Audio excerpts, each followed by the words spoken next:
I'm Sophie. I'm the destination manager for Latin America, and I've just come back from a 2-week visit to Peru. It's a must-visit destination because it's got a bit of everything for everybody. The culture is just from the north to the south, all over. There's sort of culture for everybody. There's history, there's food, there's wildlife, outdoor activities. It's just a fascinating country, and I think for a lot of people it is the epitome of Latin America.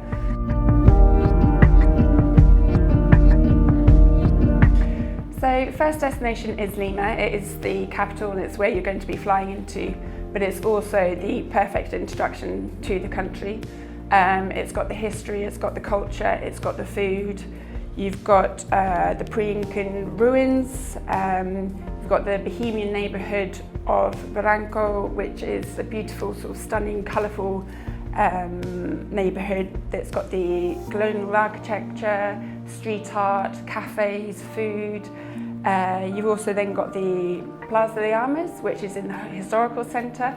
It's a lovely area to walk around with the bright yellow buildings, and they were painted yellow to detract from the grey skies of the city in winter.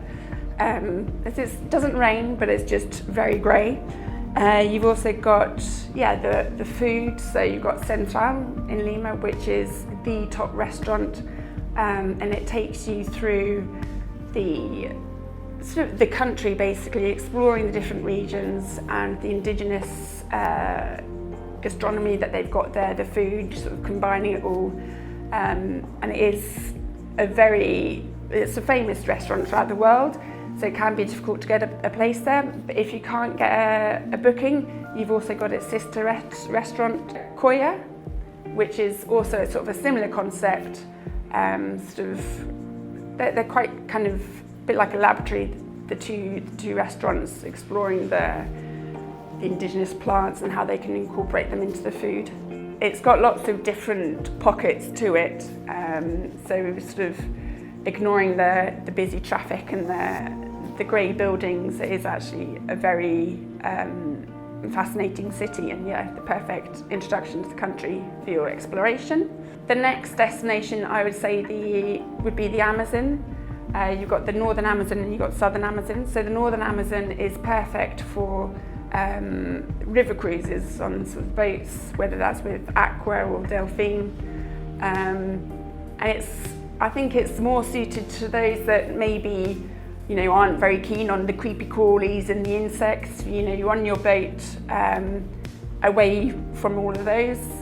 You're sort of looking in from the outside, as it were, but you're still going off and exploring. You're going on the skiffs and exploring the rivers, and you do some walks as well. In the Northern Amazon, you've also got the dolphins, so the pink and grey river dolphins, which you don't have in the south, and it's also exploring the Picchu Samaria Reserve. And then in the south, in the southern Peruvian Amazon, you've got the lodges. So that's if you want to be sort of maybe a little bit more immersed in the Amazon. So in these lodges, around your rooms, around the buildings, you will see wildlife, you will see small animals, you will see the insects. And then you're also, from the lodges, you can go exploring by foot around the lodges, or you can go off boats as well and exploring the rivers. So it's slightly different, but they're both very perfect for wildlife. Sort of different types of wildlife, but still lots of it. When I visited the lodges in the south, I saw 5 different species of monkeys. Actually got quite close to them, and sort of lots of caiman. Whereas in the north, I saw more birds, so lots of bird species, and lots of dolphins. Whenever we went out on skiffs, there were dolphins to be seen. You can't get images of them, photos or videos of them, as they don't come up for very long, and it's sort of a very quick spotting, but it's still very exciting. The next destination is Ollantaytambo, which is a small town in the Sacred Valley. The town itself is built on the sort of Inca ruins. So the streets and the houses, you'll still see sort of the old stones of the Inca ruins. And then next to it, you've got the Inca fortress as well, which is absolutely a stunning fortress. And you sort of climb up there and there's amazing views from all around, and it's the perfect taster, I suppose, to the amazing structures of the Inca period before you then go on and see Machu Picchu itself. The next destination would be Cusco. Cusco was the capital of the Inca Empire. It's now the historical capital of Peru. So you've got a mixture of pre-Incan, Incan and colonial architecture sort of in the old town, which is stunning to just walk around and admire. And you've got the museums, you've got the cathedrals. And then the last destination would be Colca Canyon. It is the place to go to see condors sort of soaring. You go there early in the morning and they're soaring above your head and all around, and it's stunning to watch. They're absolutely huge but very majestic birds.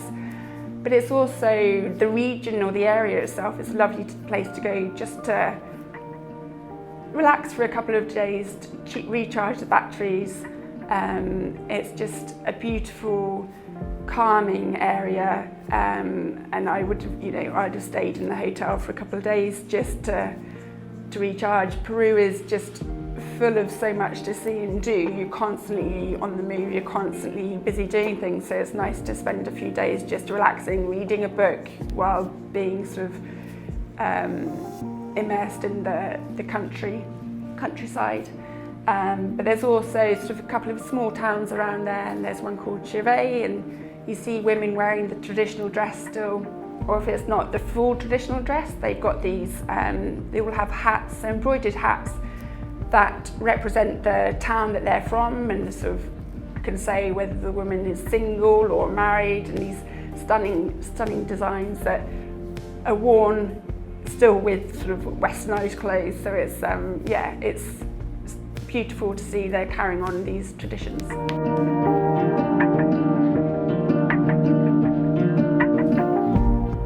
History, culture, food. Oh no, wildlife. I can't miss that off as well. That's 4 words. Can I have 4 words?